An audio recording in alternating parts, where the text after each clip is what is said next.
كل من يستمع إلى هذا المطرب الشامي وعلى شاكلته ممن يحمل في أغانيه كفرا واضحا بالله سبحانه وتعالى، يشبه محبوبته أن خصرها كجبل الأعراف في الجنة، والذي يقول أيضا داعس على القسم والنصيب، فهذا كفر بالله سبحانه وتعالى.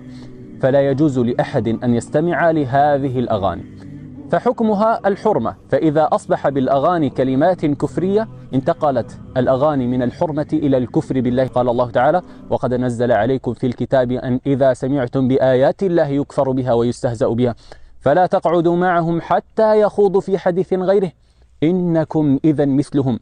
فالذي يستمع فإنما هو مثل من قال هذه الأغاني. إلهي بيسعد لي صباحكم الأكابر هذا. أول شيء شيخنا، إلهي بيقبرني صباحك.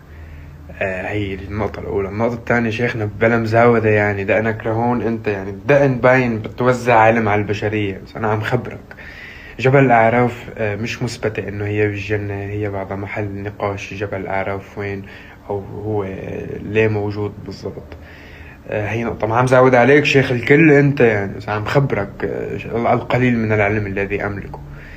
النقطة الثانية شيخنا، من كفر مسلم فقد كفر.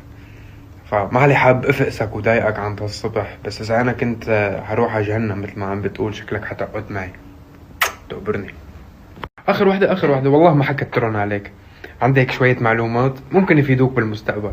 الكفر بالله هو وصف في كتب على جوجل هيك بسرعة بالمعجم شو يعني الكفر بالله. الكفر ألا وهو الإنكار.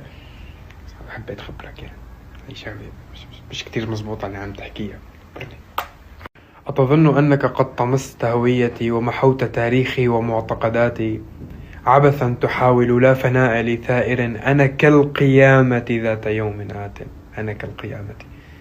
مجاز، هذا مجاز.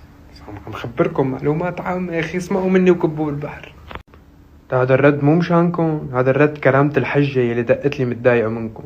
والله لولا هيك فشرت واطلع رد على واحد منكم، وهي آخر مرة، بس كرامة الحجة عندي كبيرة. روقينا حجة.